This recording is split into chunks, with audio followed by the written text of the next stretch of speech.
Hi, welcome back to Heather's Crochet Corner. In this tutorial, I'm going to cover how to do the seamless headband.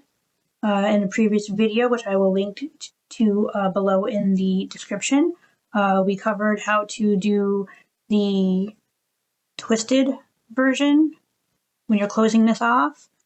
And we also covered how to do just a straight close. It's more of a gender neutral version.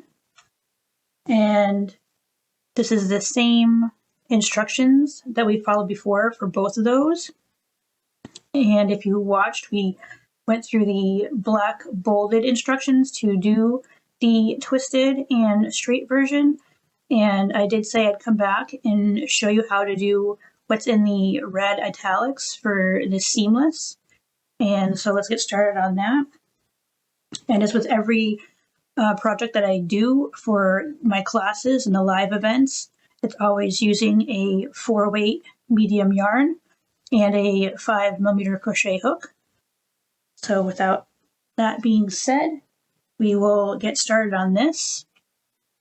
So we're going to be using a double crochet stitch to do this demonstration. I'm not going to do a full version, just something long enough to give you an idea as to how to do a seamless close for this project.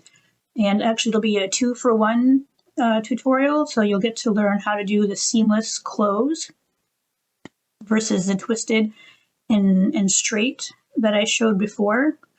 But we'll also show you how to take the double crochet stitch, which looks like this in its most simple form. And I will go over, actually I'll do it now that I've got you here. Before, we've been working into either the front stitch or the back stitch, or it's also called front loop, back loop. You can also work through both loops. But because this double crochet stitch is so tall, it actually creates these posts, which you can see here. So you can actually work your stitches into these posts. And when you do that, you kind of have something that looks like this. So this is, let me just get this straightened out here for you. So we have your basic double crochet stitch here, where you can continue to work through both the front and back loop of your stitches from the row below that you just finished. But if you were to work them in between these posts here, you would take your crochet hook, you'd place it here, and work between these posts. So putting your crochet hook into this manner is a front post, because see how the post is coming towards you, it's pushing front and forward facing. That's a front post position. And if you were to turn it over a bit and put your hook into this side, now it's a back post because the back post is facing outward. Okay, so you've got those two options. You've got back post, front post, or you can continue to work into these two stitches. Okay, so this here is actually double crochet, same stitch, just worked into front post or back post. So it offers a nice texture versus just a standard flat look like this one here. This one actually gives you some texture and a nice little stitch pattern. So I will show you how to do that coming up, so I'll set that aside. I'm going to go to the impression that you've already watched the other video, or that you've at least gone through a previous video that shows you how to make your slip knot. It shows you how to chain. It shows you how to create the double crochet stitch. So I'm just going to do this quickly in the way that I do it. So I'm going to just make my my slip knot as I normally would. Okay, there we go.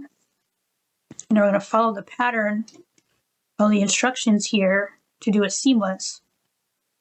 So it says, if you're doing a seamless close for this particular project, you have to chain in multiples of 4, and then you're joining your last chain to your very first chain. So if you're doing any of the adult sizing, so anything from like the teen, small adult, medium adult, large adult, anything here, you might want to start chaining about 64 or 68 or 72, depending on, again, what size you're making. And if you're going anything smaller, obviously you want to take this number and just keep subtracting 4 until you get the length you desire. And one thing worth mentioning that I might have forgotten in the previous video for this is that, this here, the circumference in inches is what you measure for around your head. So if you're making it for yourself, like I did, I measured out at 21 inches. Well, if you've been watching the videos, you know that once you get your chain started, it's going to stretch. So now my 21 inches becomes like 23 inches. So what you want to do is probably, when you've made your measurement, like I did, and I'm at 21, I might want to actually make sure that my relaxed chain is maybe about 19 inches, because that's going to stretch to 21. Otherwise, if I make it 21, it's going to be too big for me, which has been the case. So that's why I'm mentioning it and making sure if I've made a mistake or I forgot to cover something, I'm going to make sure that I make it right for you guys and mention it. So just remember that when you are chaining, it's going to stretch. Now that that's out of the way, go back to this. So we're going to do multiples of 4. And like I said, I'm not going to do 64 with you. I'm not sure how long I will go, but I will do multiples of 4. So it's long enough to show you how to do the seamless close, and also how to demonstrate the front post, back post alternative to this. I got my slip knot. I'm going to chain multiples of 4. So 1, 2, 3, 4. 1, 2, 3, 4. 1, 2, 3, 4. 1, 2, 3, 4. 1, 2, 3, 4. 1, 2, 3, 4. All right, that should give me enough to work with just for this demonstration purpose only. I don't know how many I've got, but again, you watch me count 1 to 4 multiple times, so that should be plenty. All right, let's make sure I keep this all in frame for you, because I have a habit of bringing everything back, bringing it closer to me. All right, so it looks like you can see that there. And once you've got the number of chains that you need, you're gonna just make sure that your chain is straight. You don't want it all twisted like that. Make sure that everything is straight. And when you've confirmed that, going to place your hook into the first stitch. In this case, I'm putting it into the back bump.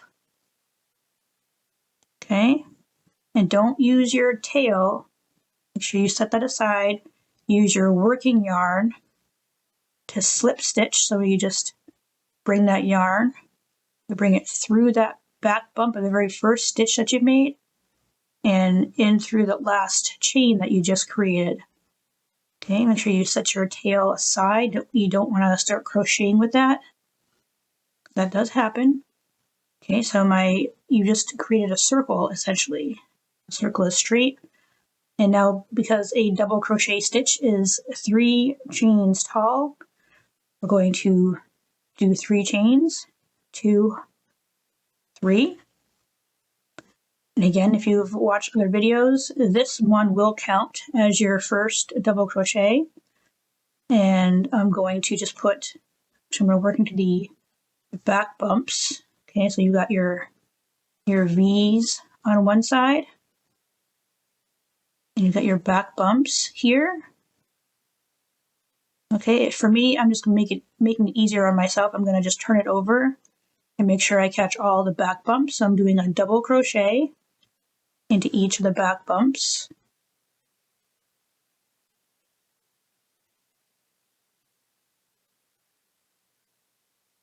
Again, so the double crochet, you're yarning over. Just make sure I keep everything straight. That's that. Okay, you're yarning over, you're inserting your hook into whichever placement you're choosing. You're yarning over, you're pulling it through that stitch you've just inserted your hook. You'll have 3 loops on your hook. You're going to yarn over again. You pull through 2. Now you get 2 loops. You're yarning over and pulling through those 2.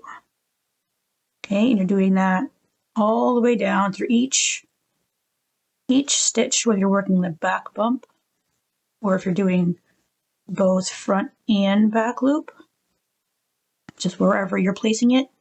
Make sure you're consistent. It'll be a little tricky because you're working in a circle. You want to make sure that your circle is straight. So you gotta make sure that wherever you're placing it, it's in the right spot, because then you don't want your initial project to be twisted, unless of course you're doing it this way at the very end. So you gotta make sure you find the back bump.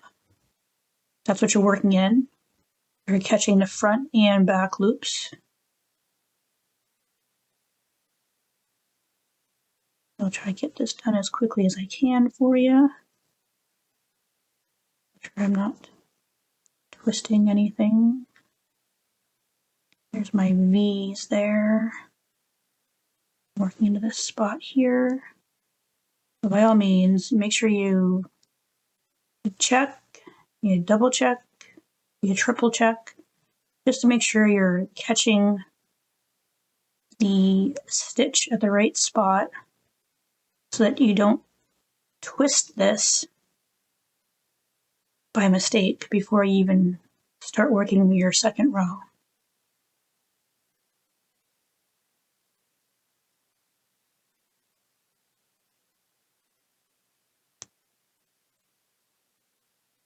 If you gotta use your fingernails to get your hook into the right spot, go ahead and do that.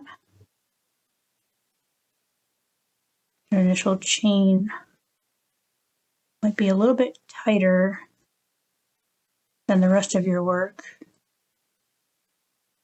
And that's definitely more noticeable if you're making like scarves or anything that's square or rectangular. You'll notice that your foundation row of chains that you did initially will be tighter and not quite as wide as the rest of your project. The tip there is if you find that your initial row of chains happens to be not as wide as the rest of your work. So like if you start off and your chains are this long, but you find that your work kind of does this and straightens out, use a bigger hook, use like a half size hook for your chains, and then go down to whatever hook size your project calls for. That happens a lot, and it's nothing that you're doing wrong. It's just a lot of people don't realize what's happening, or some people don't think to share that with new crocheters. Again, I'm happy to, whatever mistakes I've made or have come across when I'm crocheting, things that I've learned by trial and error, I'm more than happy to share with you guys. Because if it saves you a bit of frustration, then why not? I mean, you guys are here to learn. Whether you learn from me or maybe you've got something that helps me and you want to share that in the comments, I'm happy to learn from you guys as well. Hopefully I'm on camera. A little tiny screen. Can't really see it very well. Okay, then I'm coming to the end here.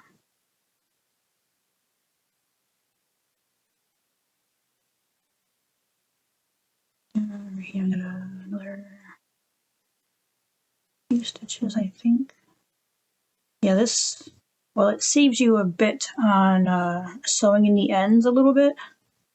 It's really quite tricky, so it's not something I would necessarily offer as an alternative right away for new crocheters until you're comfortable recognizing your stitches and knowing where you're working into. But once you are comfortable and you know where your stitches are, you know where you're working into, you can identify all of that, then yes, this is another alternative to play around with. All right, so that's that. There's no more back bumps. So what we're going to do now is just slip stitch into the top of the chain 3, which started all of this. Making sure I grab both the front and back loop when I'm slip stitching. Okay, now that I've just created a circle, I'm going to turn it inside out. Make sure you keep your initial tail and slip knot out of the way. So you've got your first row done. You can see it's not twisted. I was very careful identifying where I needed to put my stitches into. Okay, obviously yours will be much longer than this. This is just for demonstration purposes only. So this would not be a headband for anybody. I know. Again, just demonstration purposes. Yours will be much larger. But now we're going to work into the front post, back post. And what's great about this double crochet stitch is that not only will you be able to see your stitches, you'll know if you're working through the front loop, back loop, you can see them. There's a post underneath them.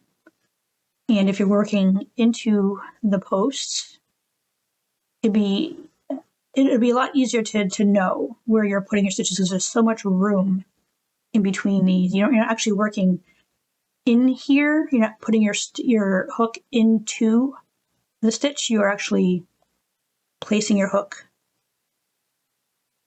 to the space behind these posts. Okay, so I'm going to start round 2. And again, because this double crochet stitch is 3 chains high, we're going to chain 3, start row number 2. I say row out of habit, but technically it's a round because you're not working back and forth in rows, you're working in a round. All right, so we've chained 3, and your chain 3 will always be at the same point. So here's my initial chain 3.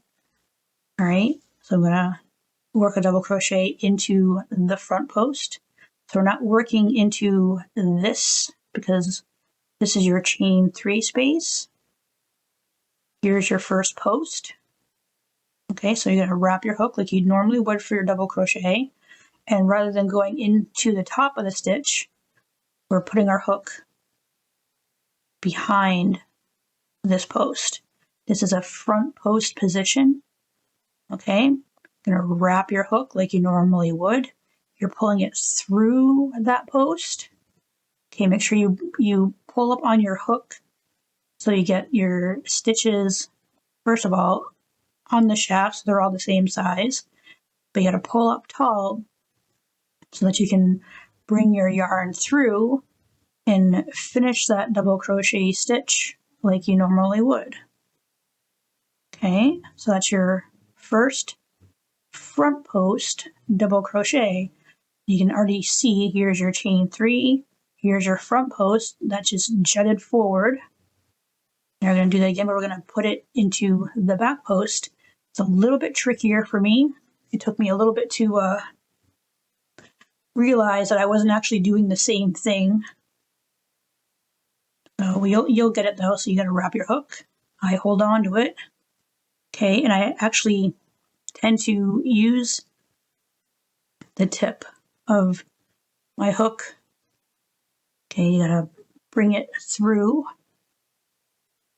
Okay, you're not working through the stitches, you're going into the empty space. Okay, grab that hook, grab the yarn. Again, you're gonna pull it tall. Okay, get your 3 loops on there. Wrap your hook again, pull through 2, wrap, pull through 2. So you finish that double crochet into the back post. You can kind of see how it's starting to front post juts forward, back post kind of gets pushed back. And we're going to do the same thing again. We're going to wrap the hook. Going to go into the front post. It's a lot easier. Wrap it, pull it through. Make sure all your loops are up high. Wrap, pull through 2, wrap, pull through 2. Okay. And that's what we're going to continue to do. Alternating front post, back post. Okay, that was a back post. Front post.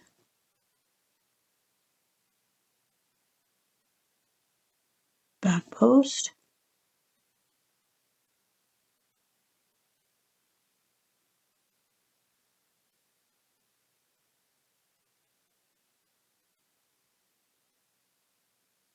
Front post.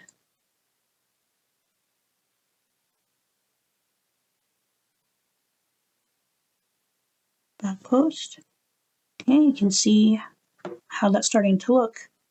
Here's your chain 3 right here that we first did. Front post.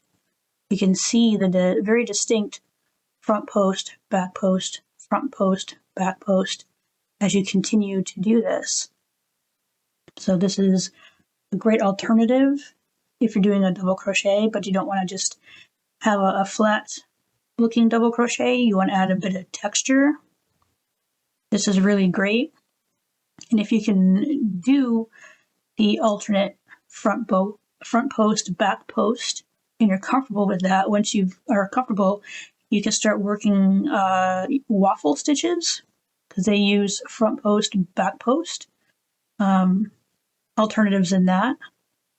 But those, again, just follow the pattern. I'm pretty sure you'll have to do like a multiple of something in your chains in order to get that to work out properly.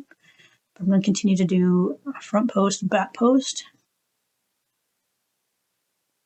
But this is a great stitch. It's a great stitch pattern in the sense that you will know exactly where you've left off. You don't necessarily have to count your rows. You don't really have to count your stitches. You just do a double crochet into the front post and double crochet into the back post all the way down the row until you come to the last one, which will be here before you know it. Work these stitches, and I'll show you how to finish off row 2.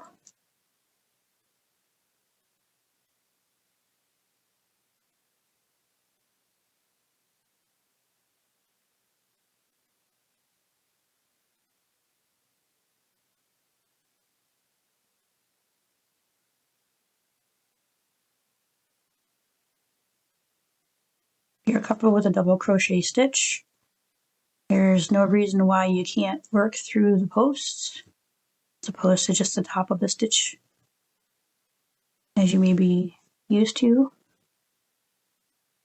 Okay, we're getting close to the end here. So that was a front post, ending it on a back post. Okay, and here's my chain 3. Just going to slip stitch the top, chain 3, 1, 2, 3.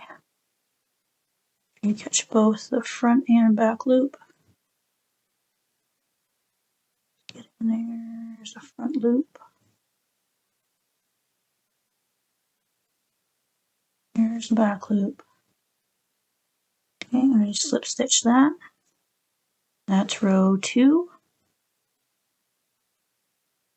And if you want to start row 3, obviously, if you're making a headband, you want to at least probably go about 5 to 9 rounds, depending on what size you're making this for. So you're just following the directions here. So we did the seamless. We chained as many as we needed to get the length. We have to do it in multiples of 4.